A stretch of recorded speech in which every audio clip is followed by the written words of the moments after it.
Hello दोस्तों, welcome back to my YouTube channel J classes 05 पर स्वागत है। तो आज के हम लोग इस वीडियो में देखने वाले हैं जो आप लोगों का एग्ज़ाम होगा 10 फरवरी 2026 को ज्योग्राफी का। इसके लिए हम लोग very important viral question answer देखने वाले हैं 2 मार्क्स का और 3 मार्क्स का।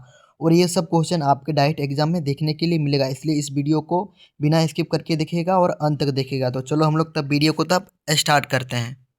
प्यारे दोस्तों, हम लोग समय नहीं गवाते हैं और डायरेक्ट क्वेश्चन आंसर को देखने का प्रयास करते हैं। तो फर्स्ट क्वेश्चन में पूछा जा रहा है कि मानव भूगोल को परिभाषित करें। तो आंसर में लिखिएगा मानव भूगोल भूगोल की वह शाखा है जिसमें मानव और उसके पर्यावरण के बीच संबंधों का अध्ययन किया जाता है। समझ में आ गया दोस्तों? यानी कि मानव और पर्यावरण के बीच संबंधों का अध्ययन किया जाता है, उसे कोई हम लोग भूगोल कहते हैं। ठीक है, उसे कोई हम लोग भूगोल की परिभाषा देते हैं। तो समझ में आ गया होगा दोस्तों। क्वेश्चन नंबर 2 की ओर बढ़ते हैं। तो पूछा गया है कि मानव विकास के 3 बुनियादी आयाम कौन से हैं? जो मानव विकास के 3 बुनियादी आयाम कौन से हैं? तो स्वास्थ्य भी होना चाहिए, शिक्षा, जीवन स्तर, तभी तो बुनियादी आयाम होगा बढ़िया। तो उसी को हम लोग मानव विकास के 3 आयाम पूछा जाएगा। तो ये सभी को आप लोग लिख देना, स्वास्थ्य को भी लिख देना, शिक्षा और जीवन स्तर को। तो मुझे आशा है कि आप लोग लिख लीजिएगा। अब क्वेश्चन नंबर 3 की ओर बढ़ते हैं कि इसमें पूछा गया है कि चलवासी पशुपालन से आप क्या समझते हैं? जो चलवासी पशुपालन है उससे आप क्या समझते हैं? ये क्वेश्चन में 3 में पूछा जा रहा है। तो उत्तर में लिखा है कि चलवासी पशुपालन वह व्यवस्था है जो चलवाही पशुपालन वह व्यवस्था है जिसमें लोग अपने पशुओं के साथ साथ साथ स्थान बदलते रहते हैं और जो अपने पशुओं को भी ले जाते हैं और वहाँ पर साथ साथ वो स्थान को भी बदलते हैं और अस्थायी निवास नहीं करते और कहीं पर भी एक जगह नहीं रहते हैं। मतलब एक जगह से दूसरे जगह गए, फिर दूसरे जगह से तीसरे जगह गए और एक ही जगह पर नहीं ठहरते हैं। उसी लोगों को ही हम लोग चलवासी पशुपालन के लोग कहते हैं। ठीक है, और पशु को भी ले जाते हैं और अपना भी वो ले जाते हैं और अलग अलग जगह पर रहते हैं, उसे कोई हम लोग चलवासी कहते हैं। दोस्तों समझ में आ गया? क्वेश्चन नंबर 4 कि स्वामित्व के आधार पर उद्योग का वर्गीकरण कीजिए। जो स्वामित्व के आधार पर हम लोग को उद्योगों का वर्णन करना है, ठीक है, यानी कि वर्गीकरण करना है। तो उत्तर में लिखिए कि स्वामित्व के आधार पर उद्योग 4 प्रकार के होते हैं। जो उद्योग है यानी कि फैक्ट्री, तो फैक्ट्री एक होता है निजी फैक्ट्री भी होता है, सार्वजनिक फैक्ट्री भी होता है, संयुक्त उद्योग भी होता है और सहकारी यानी कि सरकारी उद्योग भी होता है। ठीक है दोस्तों, समझ में आ गया कि 4 उद्योग के नाम में बताया जाए स्वामित्व के आधार पे। तो एगो निजी लिखना, निजी यानी कि मेरा हो गया, ठीक है, वो मेरा है निजी। सार्वजनिक मतलब सब लोगों का। संयुक्त मतलब संपूर्ण। सहकारी का उद्योग यानी कि सरकार का, यानी कि फैक्ट्री। समझ में आ गया दोस्तों? तो हम क्वेश्चन नंबर 5 की ओर बढ़ते हैं।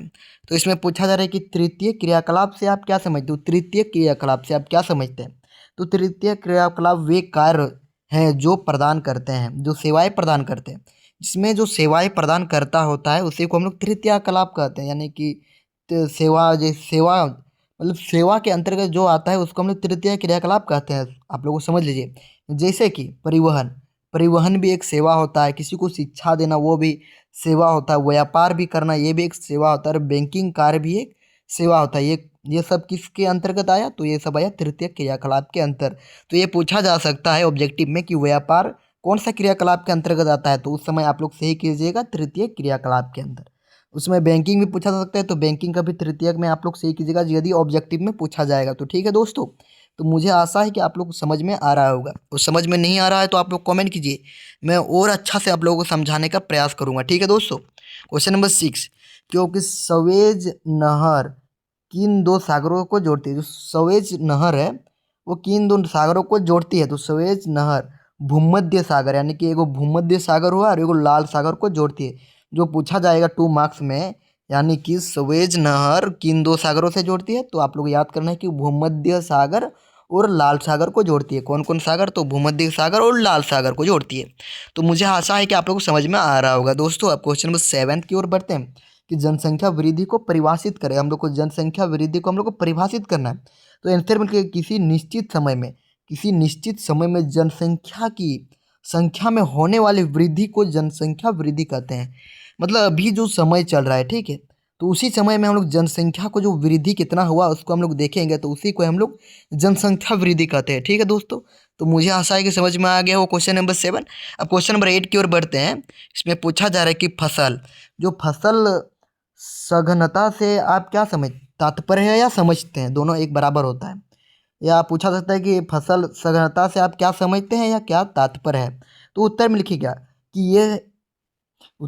कि एक ही खेत में एक वर्ष में, इसमें जो पूछा जा रहा है कि एक ही खेत है उसमें एक वर्ष में उगाए गए फसलों की संख्या को फसल संघनता कहते हैं। मतलब एक जो खेत है तो उसमें क्या क्या फसल उगाए, यानी कि पहले हम लोग गेहूँ चावल रोपे, चावल के बाद उसी खेत में हम लोग क्या रोपे, तो गेहूँ रोपे।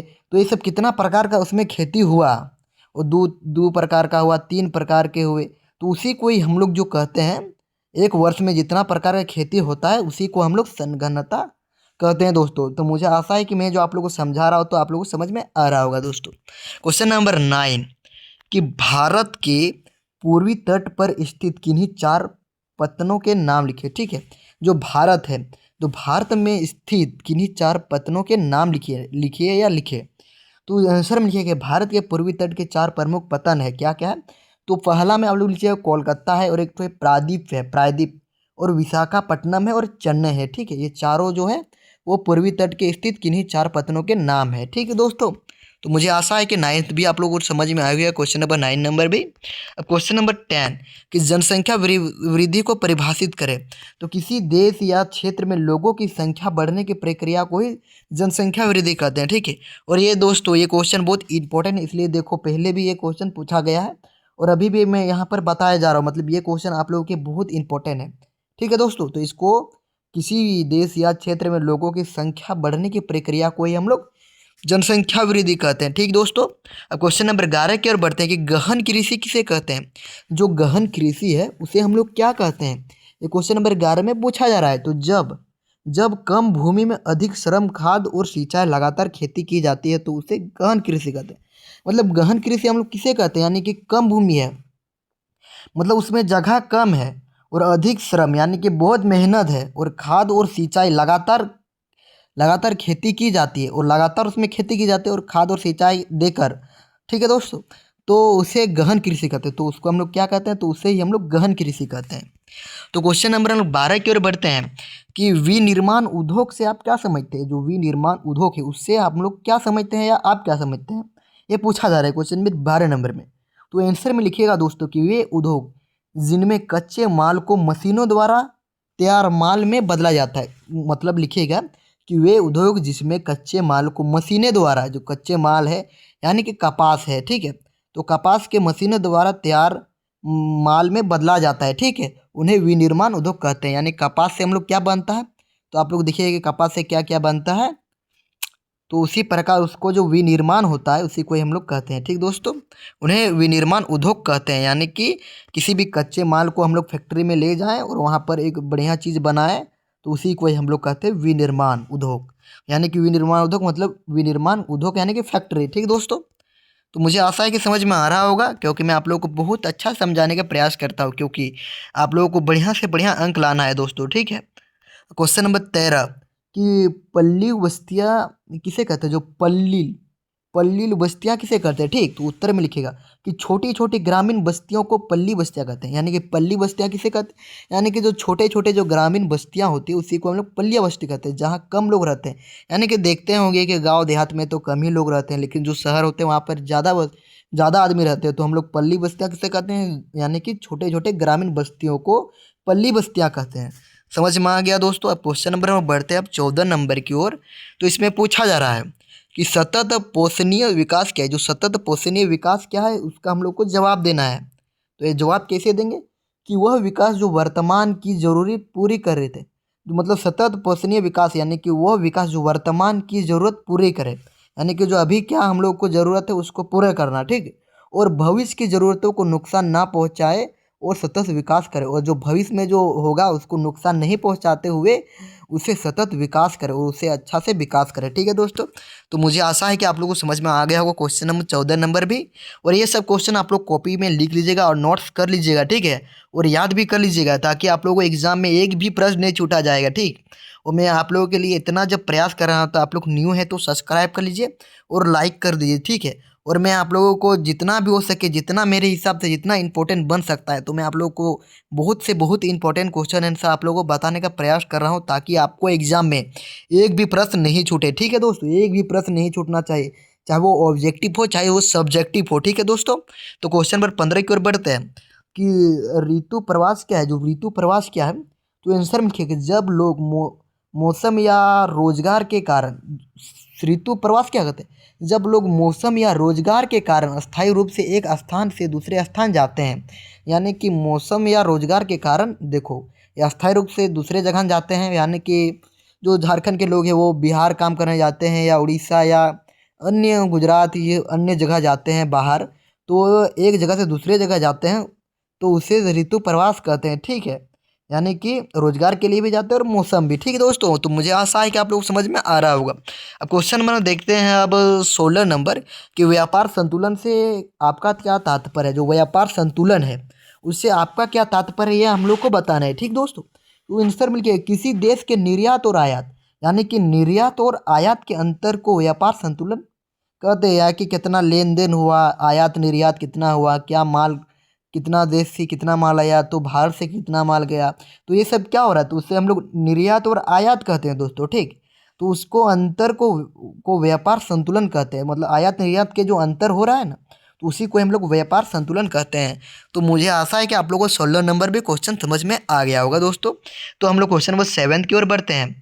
तो सेवन्थ नंबर में, सेवन्थ नहीं, सॉरी दोस्तों, 17 नंबर है, यानी कि 70 नंबर, कि औद्योगिकरण की प्रक्रिया से, जो औद्योगिकरण की प्रक्रिया से कौन से प्रदूषण मुख्य रूप से उत्पन्न होते हैं। जो कौन से दो प्रदूषण मुख्य रूप से उत्पन्न होते हैं, तो आंसर में लिखिएगा दोस्तों कि औद्योगिकरण से मुख्य रूप से वायु, जो औद्योगिकरण यानी कि फैक्ट्रिया के प्रदूषण से क्या क्या नुकसान होता है, ये पूछा जा रहा है। ठीक दोस्तों, तो औद्योगिकरण के मुख्य रूप से वायु प्रदूषण होता है। वन यानी कि जो फैक्ट्री होता है, तो फैक्ट्री में देखिएगा कि वहाँ से धुआं निकलता है। ठीक है, उससे क्या होता है, तो उससे जो वायु प्रदूषित होता है। ठीक दोस्तों, और जल भी प्रदूषित होता है, और भूमि भूमि प्रदूषण उत्पन्न होता है, और भूमि में भी प्रदूषण उत्पन्न होता है दोस्तों। इसलिए ही औद्योगिक की प्रक्रिया से यही सब नुकसान होता है। ठीक है दोस्तों, तो मुझे आशा है कि आप लोगों को समझ में आ गया होगा। 17 नंबर भी क्वेश्चन नंबर 18 में पूछा जा रहा है कि स्मॉल इज ब्यूटीफुल पुस्तक के लेखक कौन है। ठीक है, इसके लेखक कौन है, कि स्मॉल इज ब्यूटीफुल पुस्तक के लेखक कौन है।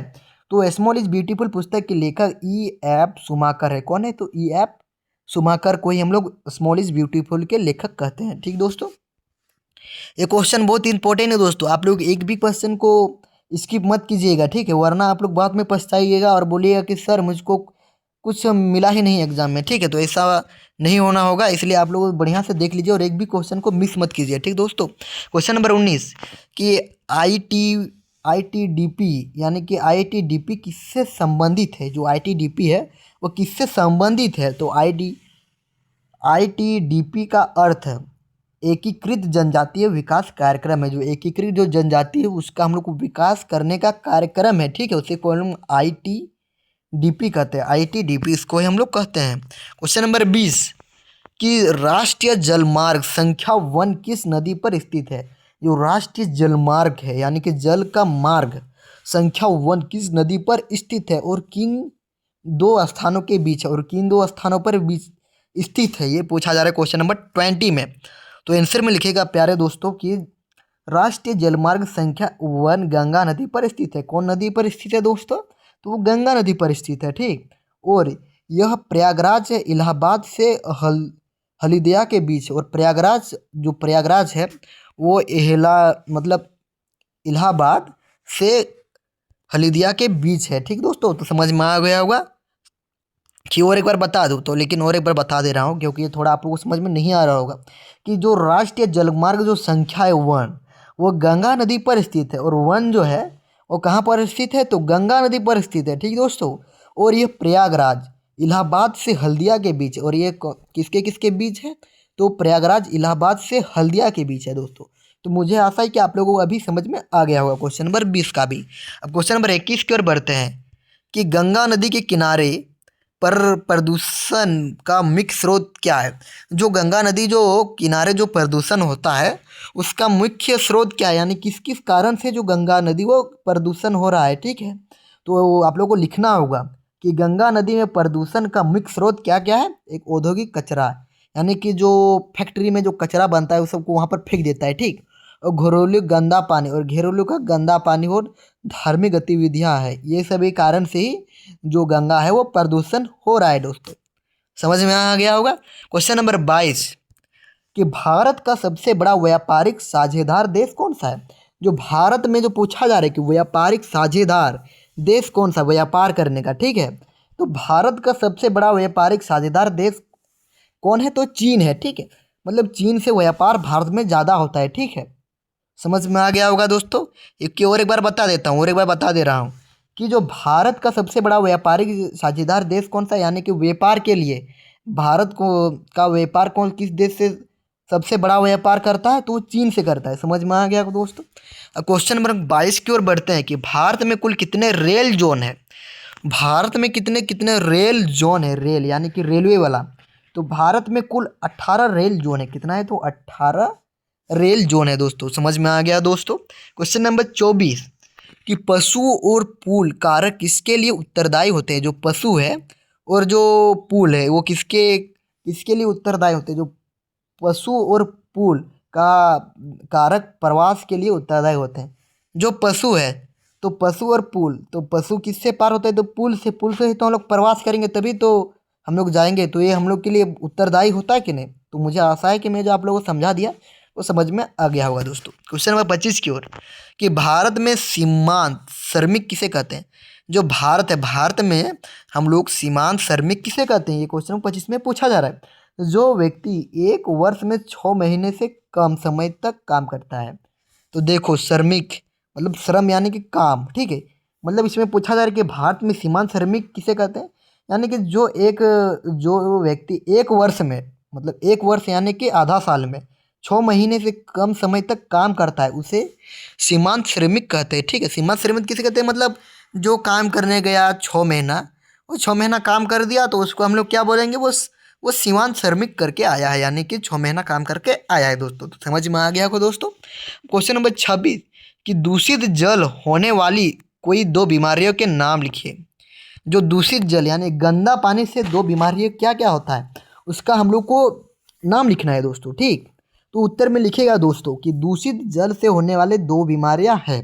जो दूषित जल है उससे क्या क्या बीमारी होता है दोस्तों, तो एक में लिखे कि हैजा बीमारी होता है, एगो टाइफाइड बीमारी होता है, ठीक। तो 2 में पूछा गया तो 2 ही तो आंसर देना है, एगो हैजा बीमारी होता है और एक टाइफाइड बीमारी होता है दोस्तों। समझ में आ गया दोस्तों।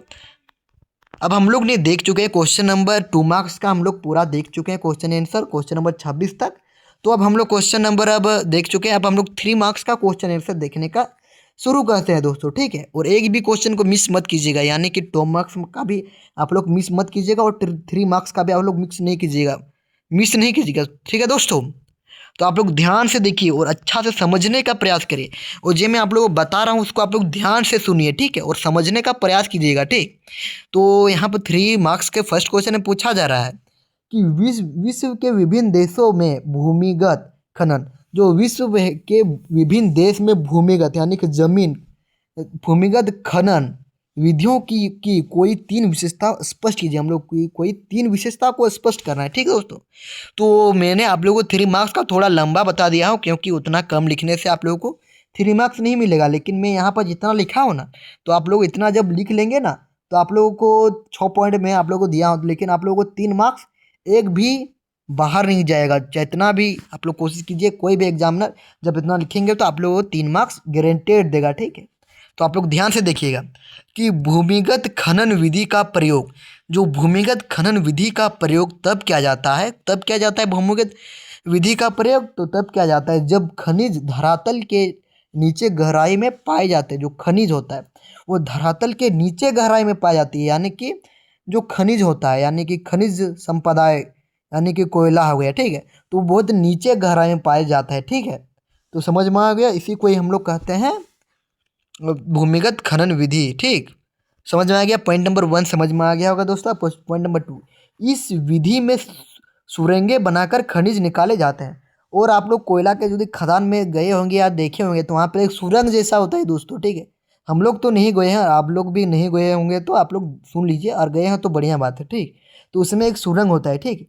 तो उस सुरंग में जो इस विधि से सुरंग बनाकर खनिज निकल जाते हैं और उस सुरंग में जाते हैं और कोयला को निकालते हैं दोस्तों। समझ में आ रहा होगा दोस्तों। अब हम लोग क्वेश्चन नंबर 3 कि यह विधि अधिक खर्चीली होती है क्योंकि मशीन और सुरक्षा साधन अधिक लगते हैं। और यदि इसको आप मशीन से करेगा तो उसमें बहुत ज़्यादा खर्चा लग जाएगा। इससे काम करना जोखिम भरा होता है। और देखो इसमें जो काम भी होता है वो बहुत जोखिम होता है, बहुत खतरनाक काम होता है दोस्तों, क्योंकि आप लोग को ज़मीन के अंदर जाना होता है। यदि वहाँ पर दुर्घटना की संभावना रहती है और यदि समझो कि ज़मीन धंस जाएगा तो उससे दुर्घटना की संभावना बहुत ज़्यादा होता है और इससे मृत्यु भी हो जाता है। ठीक है दोस्त, इसलिए इसे ही हम लोग कहते हैं भूमिगत खनन विधि। ठीक, अब चौथा नंबर पॉइंट में लिखिएगा कि इसमें काम करना जोखिम भरा होता है और दुर्घटना से की संभावना होती है, तो बता चुका। क्वेश्चन नंबर 5, यानी कि देखो मैंने कोयला आप लोगों को बताया, जो कोयला होता है तो कोयला हो गया जैसे कि लोहा, तांबा आदि खनिजों के लिए प्रयोग होता है। मतलब कोयला हो गया, लोहा, तांबा आदि खनिजों के लिए इसका प्रयोग होता है। ठीक है दोस्तों, तो इसी के लिए, इसी प्रयोग के लिए लोग जमीन के अंदर गड्ढा करते हैं या खनन करते हैं। ठीक है दोस्तों, तो मुझे आशा है कि समझ में आ गया।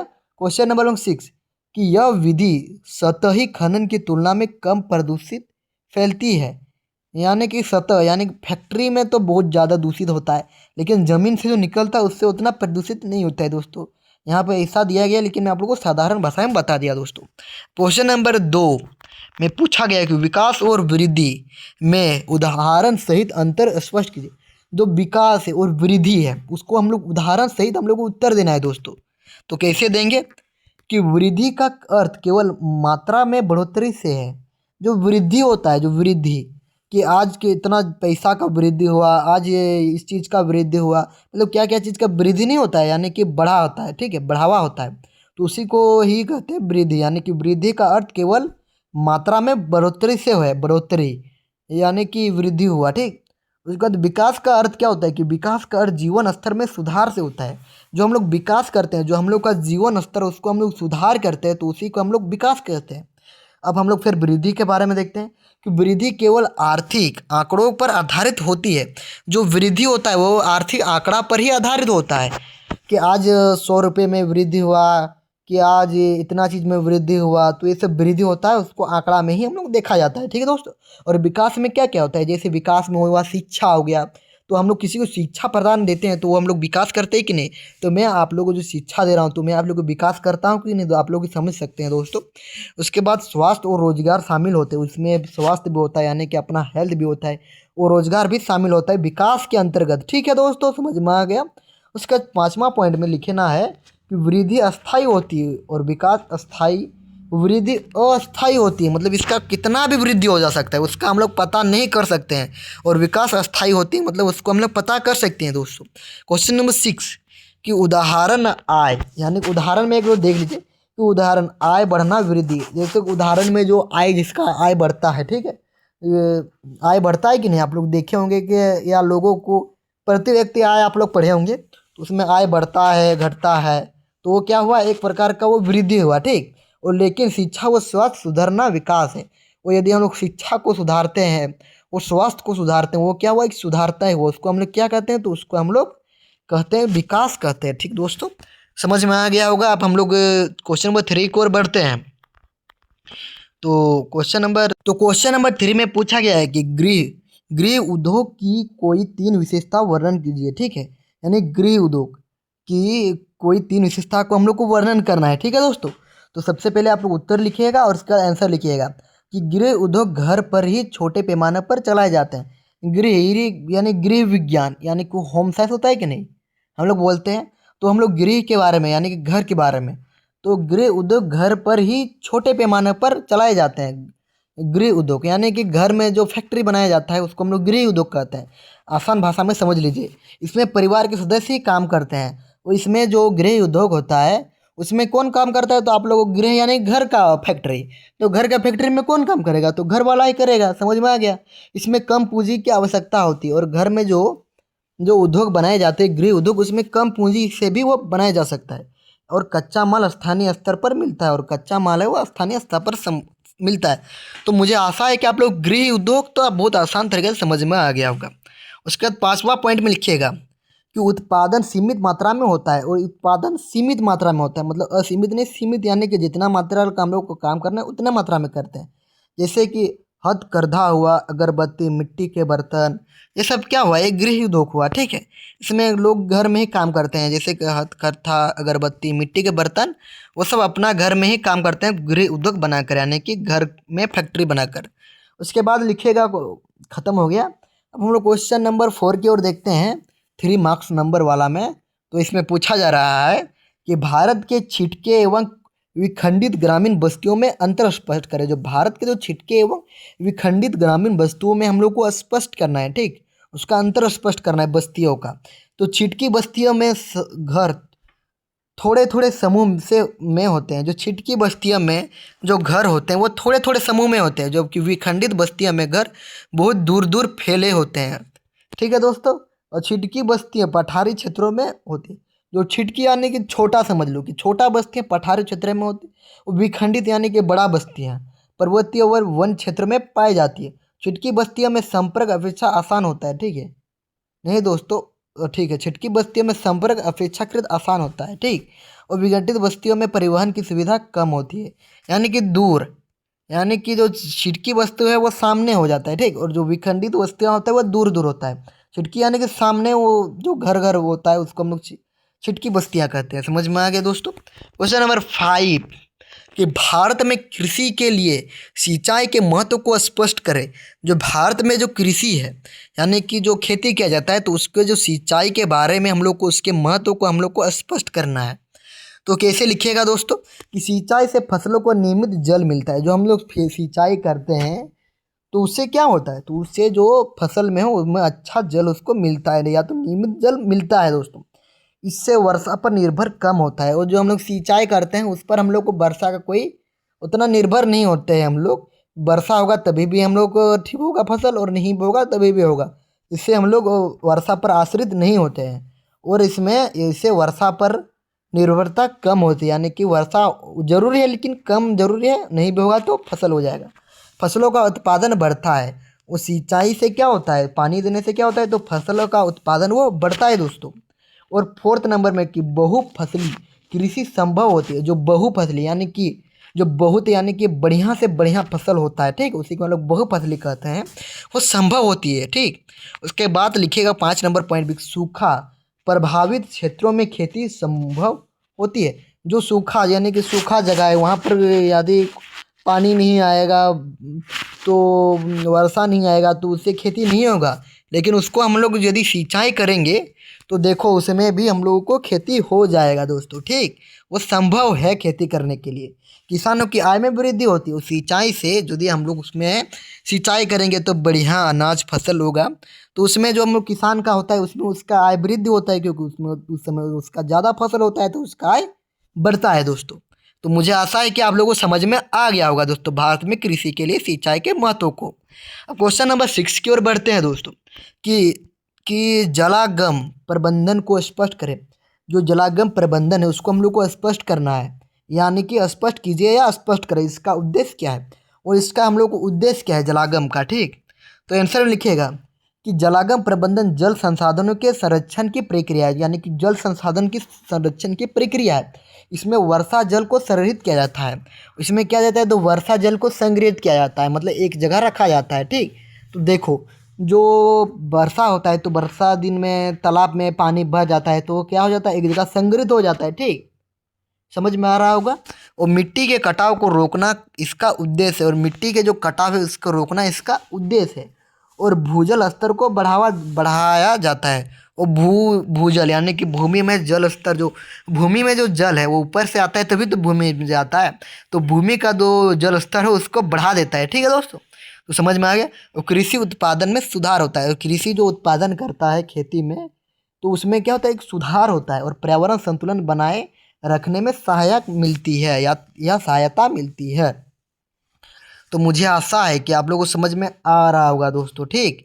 तो हम लोगों ने क्वेश्चन नंबर 6 तक देख चुके हैं। अब हम लोग क्वेश्चन नंबर 7 की ओर बढ़ते हैं दोस्तों। तो इसमें पूछा जा रहा है कि भारत में सड़क परिवहन की कोई 6 विशेषता लिखिए। जो भारत में जो सड़क परिवहन है इसके बारे में हम लोग को 6 विशेषताओं को बताना है, ठीक है दोस्तों, क्वेश्चन नंबर 7 में।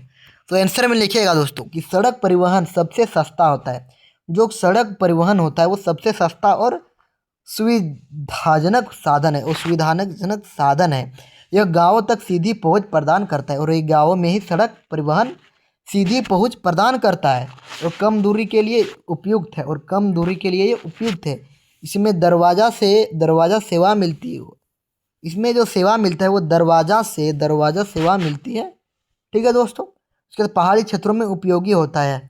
जो सड़क परिवहन होता है वो पहाड़ी क्षेत्रों में भी उपयोगी होता है। देखो पहाड़ में जो सड़क बनाएंगे तो उसमें लोग जाएगा आएगा तो उसमें परिवहन यानी कि चलना है, ठीक है, चलना या बाइक से चलना या पैदल चलना, उससे हम लोग को मतलब पहाड़ नहीं चढ़ना पड़ता है, वहाँ पर रोड बनाया जाता है। तो ठीक है, तो उसी को हम लोग कहते हैं उपयोगी क्षेत्र होता है। ठीक। उसके बाद अन्य परिवहन साधनों से जोड़ने का कार्य करता है, यानी कि परिवहन यानी कि बाइक से भी जा सकते हैं हम लोग, कार से भी जा सकते हैं हम लोग, बहुत सारा उपकरण है उससे हम लोग जा सकते हैं कि नहीं। तो यही सब सड़क बनने के यही सब फायदे हैं दोस्तों या विशेषताएं हैं दोस्तों। समझ में आ गया दोस्तों। क्वेश्चन नंबर 8 कि भारत में आयात संरचना के बदलते रूप की कोई 5 विशेषताएं का वर्णन करना है। रूप के कोई हम लोग 5 विशेषताओं को वर्णन करना है। तो आंसर में लिखिएगा कि पहले भारत खदान का आयात करता था। जो पहले भारत था वो खदान का आयात करता था। ठीक है, पहले बहुत ज़्यादा खदान बनाया जाता था। ठीक है, अब पेट्रोलियम उत्पादन का आयात अधिक होता है और पहले होता था खदान के बाहर ज़्यादा होता था, लेकिन अब क्या होता है, पेट्रोलियम उत्पादन का आयात सबसे ज़्यादा होता है। ठीक है। उसके बाद मशीनों और तकनीकी वस्तुओं का आयात बढ़ा और मशीन जो होता है वो जो तकनीकी वस्तुओं का आयात बढ़ा और उपभोक्ता वस्तुओं का आयात बढ़ रहा है। उपभोक्ता वस्तुओं का जो आयात वो भी बढ़ रहा है और औद्योगिक विकास के कारण आयात संरचना बदलती और आयात में विविधता आई है दोस्तों। तो समझ में आ गया दोस्तों क्वेश्चन नंबर 8 तक। दोस्तों आप क्वेश्चन नंबर 9 की ओर बढ़ते हैं दोस्तों।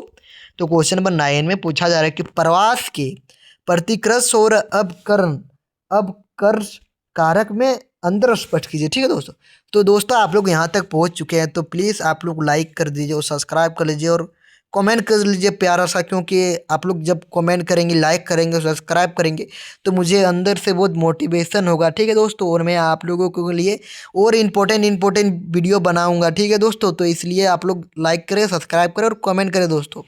ठीक है, मुझे आशा है कि आप लोग ये कर लेंगे। ठीक है दोस्तों। क्वेश्चन नंबर 9 को हम लोग पढ़ चुके हैं। क्वेश्चन अब आंसर देखते हैं कि बेरोजगारी, जब किसी स्थान पर काम के अवसर नहीं मिलते हैं। तो देखो प्रवास यानी कि एक जगह से हम लोग दूसरे जगह जाते हैं। ठीक है, उसे हम लोग प्रवास कहते हैं। शॉर्ट फॉर्म में आप लोग बता दिया, लेकिन यहाँ पर लिखना पड़ेगा ना, 3 मार्क्स ऐसे नहीं ना मिलेगा। 2 मार्क्स में तो मैं आप लोग जितना है उतना लिखिएगा तो मिल जाएगा। तो देखिएगा, जब किसी स्थान पर काम के अवसर नहीं मिलते हैं, यानी कि इस राज्य में हम लोग का झारखंड में यदि काम नहीं मिलता है तो हम लोग दूसरे जगह जाते हैं कि नहीं काम करने के लिए, तो लोग वहाँ से पलायन करते हैं। तो लोग हम लोग झारखंड से पलायन करते हैं, जैसे कि गुजरात हो गया, बंगाल हो गया, कलकत्ता हो गया, उड़ीसा हो गया, ये सब अनेक प्रकार के देश में जाते हैं झारखंड के लोग। तो बेरोजगारी के कारण ही जाते हैं ना, उसी को हम लोग प्रवास करते हैं दोस्तों। उसके बाद पॉइंट में नीचे गरीबी, कम आय और खराब आर्थिक स्थिति लोग को स्थान छोड़ने पर मजबूर करती है। यानी कि यदि हम लोग यहाँ पर आए हैं और यहाँ पर यदि पैसा भी बढ़िया नहीं बन रहा है, कम आय है हम लोग का और खराब आर्थिक हो जाएगा आपका और स्थिति, लोग स्थान छोड़ के मजबूर हो जाते हैं, तो क्या करेंगे आप लोग को समझ सकते हैं दोस्तों। तो एक गरीबी कारण हो गया, एक बेरोजगारी भी हो गया और अब एक प्राकृतिक आपदा हो गया। यानी कि बाढ़ के कारण भी लोग एक राज्य से दूसरे राज्य जाते हैं या एक देश से दूसरे देश जाते हैं। सूखा के कारण भी जाते हैं और भूकंप जैसी आपदाएं प्रवास को बढ़ाती है। प्रवास यानी कि एक जगह से, ये सभी से कारण से ही लोग यहाँ से जाते हैं दूसरे दूसरे जगह। ठीक है दोस्तों, तो मुझे आशा है कि आप लोगों को समझ में आ रहा होगा दोस्तों। क्वेश्चन नंबर 4 कि अशांति और अपराध, जो अशांति भी होता है और अपराध होता है कि सामाजिक अशांति और सुरक्षा लोगों को बाहर जाने के लिए मजबूर करती है। यानी कि वहाँ पर अशांति फैलेगा और अपराध बढ़ेगा, तो इस जगह को लोग छोड़ के दूसरे जगह ही जाएंगे। ठीक है, दूसरे राज्य जाएंगे या दूसरे देश जाएंगे, दूसरे डिस्ट्रिक्ट जाएंगे। ठीक है दोस्तों, समझ में आ रहा होगा दोस्तों। क्वेश्चन नंबर 5 की भूमि की कमी, कृषि भूमि की कमी से किसान दूसरे स्थान पर जाते हैं और अब किसान है लेकिन उसका ज़मीन ही नहीं है, तो वो क्या करेगा, एक जगह से दूसरे स्थान जाना ही पड़ेगा ना दोस्तों। तो मुझे आशा है कि समझ में आ रहा होगा दोस्तों। उसके बाद खराब जीवन स्तर, जब जीवन तुम्हारा खराब जाएगा, शिक्षा भी नहीं पढ़ पाएगा, स्वास्थ्य और सुविधा की कमी प्रतिष्ठित कारण बनाती है और आप शिक्षा भी तुम नहीं बढ़िया से ग्रहण कर पाएगा, स्वास्थ्य भी अच्छा से नहीं रहेगा और सुविधा भी नहीं मिलेगा, तो आप लोगों को एक जगह से दूसरी जगह जाना पड़ेगा ना दोस्तों। तो इसी को ही हम लोग प्रवास कहते हैं दोस्तों। तो मुझे आशा है कि आप लोगों को प्रवास समझ में आ गया। तो आप लोगों को ये प्रवास समझ में आ गया, वो जितना सारा क्वेश्चन मैं आप लोगों को बताया वो समझ में आ रहा है दोस्तों। तो आप लोग कमेंट कीजिएगा, ज़रूर कमेंट कीजिएगा प्लीज़ दोस्तों, मुझे आप लोगों से रिक्वेस्ट है। क्वेश्चन नंबर 10 कि उच्च प्रौद्योगिकी उद्योग का वर्णन करना है। जो उच्च प्रौद्योगिकी उद्योग का यानी कि प्रौद्योगिकी का, उच्च प्रौद्योगिकी उद्योग में आधुनिक मशीन और तकनीकें का उपयोग होता है। जो उच्च प्रौद्योगिकी में आधुनिक मशीन होते हैं और तकनीकें का उपयोग होता है दोस्तों, ठीक। उसके बाद इसमें कंप्यूटर हो गया, इलेक्ट्रॉनिक्स और सूचना तकनीक से जुड़ा उद्योग जाते हैं या आते हैं, ठीक है। ये सब क्या हुआ, तो अभी प्रौद्योगिकी के कारण ये सब हो रहा है, ठीक है। कंप्यूटर पहले था नहीं था, इलेक्ट्रॉनिक सामान भी नहीं था, सूचना तकनीक से जुड़ा उद्योग भी ये सब भी नहीं था, ठीक है। लेकिन उच्च प्रौद्योगिकी में ये सब हम लोग जोड़ शामिल करते हैं दोस्तों, मशीन भी शामिल करते हैं, आधुनिक मशीन, ठीक है। उसके बाद तीसरा पॉइंट में लिखिएगा कि इन उद्योग में कुशल और प्रतिश्रित श्रमिकों की अधिक आवश्यकता होती है और इसमें जो काम करने की बहुत आवश्यकता होती है लोगों का, ठीक है, और श्रमिकों का, ठीक।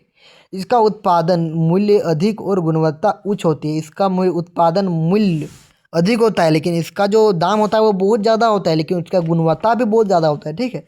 ये क्वेश्चन नंबर पॉइंट नंबर 4 में बताया जा रहा है। और पॉइंट नंबर 5 में लिखा है कि ये उद्योग वैज्ञानिक शोध और नवाचार पर आधारित होता है। और वैज्ञानिक जो शोध है, जो वैज्ञानिक नहीं तो ये सब का आविष्कार करता है और नवाचार पर आधारित होता है दोस्तों। भारत में बेंगलुरु जैसी हो गई, बेंगलुरु, हैदराबाद और पुणे इसके प्रमुख केंद्र है, ठीक है। तो यहाँ पर ही जो कंप्यूटर को बनाया जाता है, बेंगलोर में, हैदराबाद में, पुणे में, ये प्रमुख केंद्र है, यानी कि यहाँ सबसे प्रसिद्ध जगह है, ठीक है, उच्च प्रौद्योगिकी का उद्योग का, ठीक। अब हम लोग 10 देख चुके हैं दोस्तों। अब क्वेश्चन नंबर 11 देखते हैं हम लोग कि भारत में पाइपलाइन परिवहन के 5 लाभ बताइए। जो भारत में जो पाइपलाइन बिछाया जा रहा है तो उसके हम लोग को लाभ को बताना है। तो लाभ को कैसे बताना है, हम लोग कैसे बताएंगे दोस्तों। तो आंसर में लिखिएगा दोस्तों कि पाइपलाइन परिवहन सस्ता और क्या होता है, तो किफ़ायती साधन माना जाता है। यानी कि पाइपलाइन का जो सस्ता होता है और किफ़ायती, आप लोग उतना नहीं लिख पाएंगे तो इतना लिखिएगा कि पाइपलाइन परिवहन में परिवहन सस्ता होता है, ठीक है, या सस्ता माना जाता है, इतना लिख लीजिएगा। उसका पॉइंट नंबर 2 में कि यह परिवहन बहुत सुरक्षित होता है और दुर्घटना की संभावना कम होती है। और इसी चक्कर में दुर्घटना की संभावना भी कम हो जाता है और ये बहुत सुरक्षित होता है, ठीक है। पाइपलाइन यानी कि हम लोग ज़मीन में गाड़ देते हैं तो उससे कोई दुर्घटना होगा नहीं होगा दोस्तों, ठीक है। और परिवहन का में भी कोई दिक्कत नहीं होता है, ठीक। परिवहन बहुत सुरक्षित होता है, ठीक। यानी कि हम लोग रोड के साइड में जो हम लोग वहाँ पर जो पाइप लगाया जाता है, आप लोग देखे होंगे कि जो झारखंड या किसी भी देश में जो या राज्य में भी देखेंगे कि रोड की साइड साइड एक पाइप लगाया जाता है, ठीक है। वो किस लिए बनाया जाता है, क्योंकि वह सुरक्षित होता है, ठीक है। परिवहन यानी कि लोग जाते हैं आते हैं, उसके लिए वो सुरक्षा हो जाता है, ठीक है, और इससे दुर्घटना कम होती है। तो मुझे आशा है कि आप लोगों को जो मैं समझा रहा हूँ वो समझ में आ रहा होगा दोस्तों, ठीक। उसके बाद तीसरा पॉइंट में लिखिएगा कि इस पर मौसम का कोई प्रभाव नहीं पड़ता और इसका कोई मौसम से कोई लेना देना नहीं, वो ज़मीन के अंदर में रहता है। तेल और गैस की निरंतर आपूर्ति संभव होती है और इससे कम श्रमिकों की आवश्यकता होती है। इसमें कम श्रमिकों की आवश्यकता होती है दोस्तों, और ईंधन की बचत होती है और समय भी कम लगता है। और ईंधन की बचत होती है और समय भी कम लगता है दोस्तों, समझ में आ गया। अब देखते हैं क्वेश्चन नंबर 12 की ओर कि अंतर्राष्ट्रीय व्यापार की आवश्यकता क्यों है। जो अंतर्राष्ट्रीय व्यापार है उसकी हम लोग को ज़रूरत क्या है, मतलब हम लोग एक देश से दूसरे देश में हम लोग व्यापार करते हैं, उसे हम लोग क्या करते हैं, तो अंतर्राष्ट्रीय व्यापार करते हैं। तो वो ज़रूरत क्यों है दोस्तों, ये पूछा जा रहा है क्वेश्चन नंबर 12 में। तो आंसर में लिखिएगा दोस्तों कि सभी देश हर वस्तु का उत्पादन नहीं कर सकते। जितना भी देश है सभी देश से हर वस्तु का उत्पादन कर सकते हैं, आप लोग देखिए नहीं कर सकते हैं, इसलिए व्यापार आवश्यकता है या आवश्यक है दोस्तों, ठीक है, इसलिए इसको ज़रूरी है। सभी देश हर वस्तु का उत्पादन नहीं कर सकते हैं, इसके लिए व्यापार आवश्यक है। क्वेश्चन पॉइंट नंबर 2 कि अंतर्राष्ट्रीय व्यापार से विदेशी मुद्रा को प्राप्ति होती है और अंतर्राष्ट्रीय जो व्यापार करते हैं तो उससे विदेशी मुद्रा की प्राप्ति होती है। देखो जो भारत में जो भी बन रहा है वो चीन में जाएगा तो चीन का जो पैसा आएगा वो भारत में कैसा आएगा, तो विदेशी मुद्रा बन के आएगा, ठीक है। तो विदेशी मुद्रा की प्राप्ति होती है, ठीक है। समझ में आ गया मैं जो समझा रहा हूँ आप लोगों को? मुझे आशा है कि आप लोगों को समझ में आ रहा होगा दोस्तों। इससे देश का औद्योगिक और आर्थिक विकास होता है। इससे जो देश है उसका औद्योगिक यानी कि उद्योग का भी बहुत ज़्यादा विकास होता है, और आर्थिक यानी कि आय का भी बहुत ज़्यादा विकास होता है दोस्तों। समझ में आ रहा होगा दोस्तों। क्वेश्चन नंबर 4 कि व्यापार से रोजगार के नए अवसर पैदा होते हैं। यानी कि व्यापार है, ठीक है, व्यापार यानी कि एक जगह से दूसरे जगह पर हम लोग व्यापार करते हैं, इसका रोजगार के लिए भी अवसर पैदा होते हैं, ठीक। अब 5 नंबर पॉइंट कि संसाधनों का उचित उपयोग संभव हो पाता है। जो संसाधन है उसका हम लोग उचित उपयोग संभव हो पाता है, ठीक। और देश के बीच मित्रता और सहयोग बढ़ता है। जैसे हम लोग चीन के साथ कुछ सामान लिए लिए या रूस के साथ भारत कुछ लिया, या भारत ने चीन को कुछ दिया, या चीन ने भारत को मतलब दिया, तो उससे क्या होता है, तो उससे मित्रता होता है, ठीक है, यानी कि फ्रेंडशिप होता है, ठीक। तो मुझे आशा है कि आप लोगों को समझ में आ गया होगा दोस्तों। अब क्वेश्चन नंबर 13 की ओर बढ़ते हैं। तो इसमें पूछा जा रहा है कि भारत के जनसंख्या वितरण को प्रतिरूप का वर्णन करना है, ठीक। तो भारत में जनसंख्या का वितरण असमान है, आसान नहीं है, असमान है दोस्तों, ठीक। यानी कि आप लोग इतना लिख लीजिएगा और पॉइंट नंबर 2 में लिखिएगा कि गंगा ब्रह्मपुत्र के मैदानों में जनसंख्या बहुत अधिक है। जो गंगा है वो गंगा है, और जो ब्रह्मपुत्र के मैदान है वहाँ पर जो जनसंख्या है वो बहुत अधिक है दोस्तों, ठीक। और पर्वतीय और मरुस्थलीय क्षेत्रों में जनसंख्या कम पाई जाती है। तो आप लोग देखिए कि कोई पर्वत जगह होगा तो पर्वत जगह में उतना लोग रहते हैं, आप लोग देखिए नहीं रहते होंगे, ठीक है, लेकिन नहीं रहते होंगे। उसके बाद लिखिएगा चौथा पॉइंट में कि नदियों के किनारे सघन बस्तियां विकसित हुई है, और नदियों के किनारे जो सघन बस्तियां हैं वो विकसित हुई है, और औद्योगिक क्षेत्रों में जनसंख्या तेजी से बढ़ती है। जो औद्योगिक क्षेत्र है यानी कि जहाँ पर फैक्ट्री क्षेत्र है वहाँ पर जनसंख्या तेजी से बढ़ती है दोस्तों।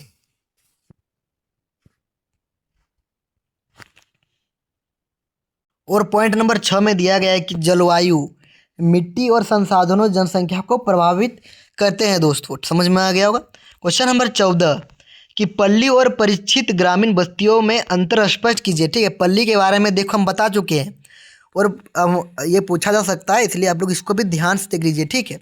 देखिए जो घर पास पास बसे होते हैं, जो पल्ली वस्तु है पल्ली जगह में है उसके घर पास पास होते हैं, वो जनसंख्या सघन होती है यानी कि कम होती है, ठीक।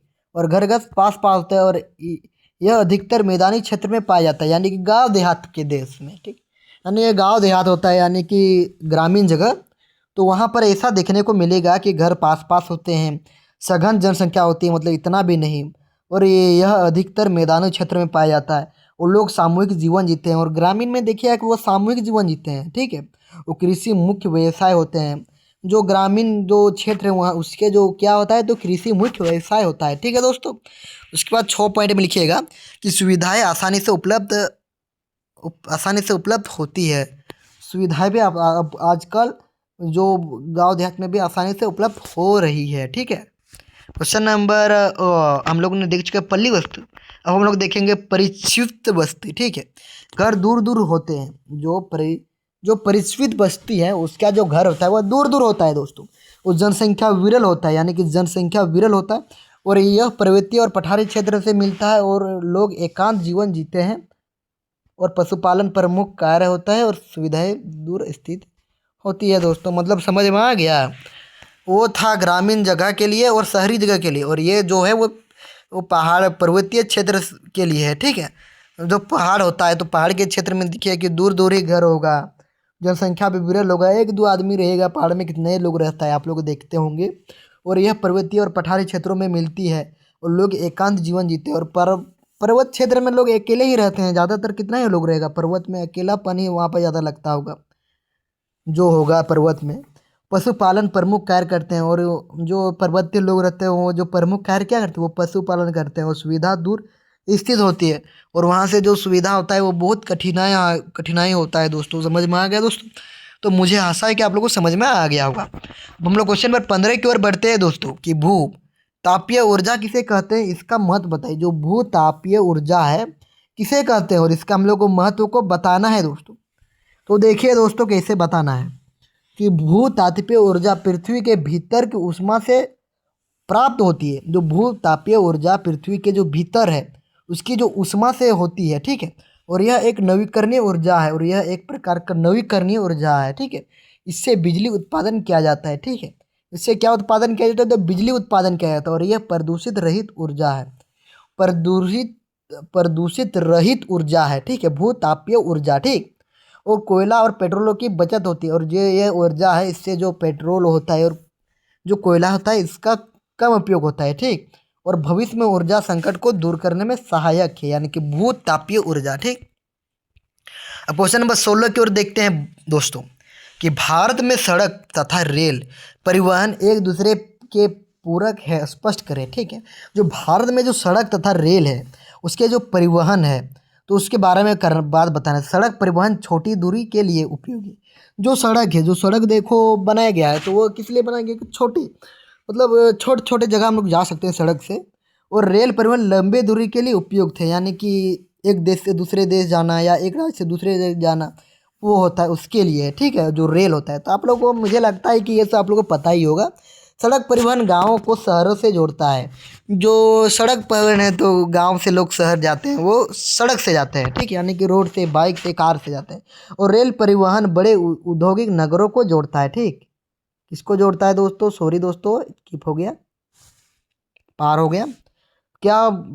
उसके बाद पॉइंट नंबर 4 में लिखिएगा दोस्तों कि रेल परिवहन बड़े औद्योगिक नगरों को जोड़ता है और सड़क रेल स्टेशन तक माल पहुंचाती है। जो सड़क होता है, जो सड़क होता है वो रेल स्टेशन तक माल पहुंचाती है, ठीक है दोस्तों। उसके बाद लिखिएगा 6 पॉइंट में कि दोनों मिलकर परिवहन को सरल और सस्ता बनाते हैं, ठीक है, मतलब दोनों ही कार्य करते हैं। ये सड़क भी होता है तो सड़क को भी आप लोग कम मत समझिए, सड़क भी जितना महत्वपूर्ण, जितना जो है ना रेल भी उतना ही महत्वपूर्ण सड़क भी है दोस्तों, ठीक है। तो ये दोनों बहुत ही अच्छा साधन है। अब देखते हैं 17 नंबर की ओर कि विश्व में भूमिगत खनन विधियों की कोई 3 विशेषता बताइए। हम लोग को 3 विशेषताएं को बताना है। तो आंसर में लिखेगा कि भूमिगत खनन तब किया जाता है, जो भूमिगत का खनन यानी कि जमीन का खनन कब किया जाता है? जब खनिज पृथ्वी की गहराई में पाए जाते हैं, यानी खनिज की पृथ्वी के गहराई में पाए जाते हैं, यानी कि कोयला होगा। इस विधि से सुरंगें को स्पष्ट बनाकर खनिज निकाले जाते हैं। और ये क्वेश्चन मुझे लगता है कि आप लोगों को 2 मार्क्स में बता दिए हैं, लेकिन ये क्वेश्चन इंपॉर्टेंट है इसलिए ये बार बार रिपीट हो रहा है दोस्तों, ठीक।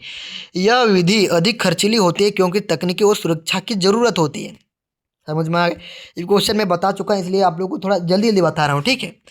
इसमें श्रमिकों के लिए दुर्घटना का खतरा अधिक होता है। इसमें जो श्रमिके के यानी कि गाँव जो काम करते हैं दोस्तों, ठीक, तो उसके लिए वो बहुत दुर्घटना की बहुत खतरा होता है दोस्तों, ठीक। और वायु संचार और रोशनी की विशेष व्यवस्था करनी पड़ती है। देखिए आप लोग ज़मीन के अंदर जाएंगे तो यदि रोशनी नहीं जाएंगे तो नहीं मर जाएंगे, आप लोग सोचिए, ठीक है। और वायु भी वहाँ पर उतना आसान से मिलेगा, हवा उतना साफ सुथरा मिलेगा नहीं, मिलेगा दोस्तों, ठीक है। वो संचार भी होगा, ठीक। तो मुझे आशा है कि जो सा मैं बता रहा हूँ आप लोगों को समझ में आ रहा होगा। उसके बाद इससे क्या निकलता है? तो कोयला, तांबा, सोना निकलने में इसका अधिक उपयोग किया जाता है, ठीक है। इसका उपयोग इसीलिए ही किया जाता है। अब हम लोग 18 नंबर की ओर बैठते हैं दोस्तों कि वृद्धि और विकास में उदाहरण सहित अंतर स्पष्ट कीजिए। जो वृद्धि और विकास में हम लोग को उदाहरण सहित उत्तर स्पष्ट करना है, ठीक। तो कैसे लिखना है दोस्तों 18 नंबर का कि वृद्धि का अर्थ केवल आय या उत्पादन में बढ़ोतरी से है, और विकास का जीवन ये भी थोड़ा बता दिए हैं, ठीक है। इसको थोड़ा जल्दी बता दे रहे हैं, ठीक है। रिपीट हो रहा है मतलब इंपॉर्टेंट है दोस्तों, इसको स्किप मत कीजिएगा कि मैं आप लोगों को बता दिया हूँ, ठीक। विकास का अर्थ जीवन स्तर, शिक्षा और स्वास्थ्य सुधार से है। और वृद्धि मात्रात्मक होती है जबकि विकास गुणात्मक होता है। जबकि जो विकास होता है वो गुणात्मक होता है, और वृद्धि अल्पकालीन हो सकती है। जो वृद्धि होता है वो अल्पकालीन होती है, इसका दीर्घकालीन होता है, ठीक। और विकास जो होता है वो दीर्घकालीन होता है कि बड़ा कालीन होता है, ठीक। दीर्घ यानी कि बड़ा, अल्पकालीन यानी कि छोटा। समझ में आ गया? क्वेश्चन नंबर 5 जीडीपी बढ़ना वृद्धि का उदाहरण है। जो जीडीपी बढ़ता है, ठीक है, तो एक प्रकार का क्या हुआ? तो एक प्रकार का वृद्धि का उत्पादन होता है ना, वृद्धि के अंतर्गत हुआ। और 6 नंबर में शिक्षा व स्वास्थ्य सुधारों का विस्तार का उदाहरण। ये सब क्या होता है? एक प्रकार का वृद्धि का अंतर्गत, विकास का अंतर्गत आता है, ठीक है। सॉरी दोस्तों। तो 19 नंबर को हम लोग देखते हैं तो 19 नंबर में पूछा जा रहा है कि गृह उद्योग की कोई 3 विशेषता का वर्णन करना है, गृह उद्योग। तो दोस्तों मुझे लगता है ये क्वेश्चन बता चुके हैं, इसको स्किप कर रहे हैं और ये भी बता चुके हैं दोस्तों। सॉरी दोस्तों, मैं आप लोगों को ये सब बता दिया हूँ। भारत में कृषि के लिए सिंचाई के महत्व को समझाइए। ये क्वेश्चन नहीं बताया दोस्तों, तो इसको ध्यान से देख लीजिए, ठीक। कि भारत में कृषि के लिए सिंचाई के लिए महत्व को समझाइए। तो सिंचाई वर्षा पर निर्भरता को कम करती है, ठीक है। यह भी क्वेश्चन मुझे लगता है बता दिए। जलागम प्रबंधन को भी बता दिए हैं। भारत में सड़क परिवहन की 6 विशेषताएं भी हम लोग बता चुके हैं। तो दोस्तों ये वीडियो आप लोगों को अच्छा लगा तो मुझे आप लोगों से निवेदन है कि आप लोग लाइक कीजिएगा, ठीक है दोस्तों, और कमेंट कीजिएगा, ठीक है, और सब्सक्राइब कीजिएगा, ठीक है, और सब्सक्राइब कीजिएगा दोस्तों, ठीक है। क्या कीजिएगा? तो सब्सक्राइब कीजिएगा,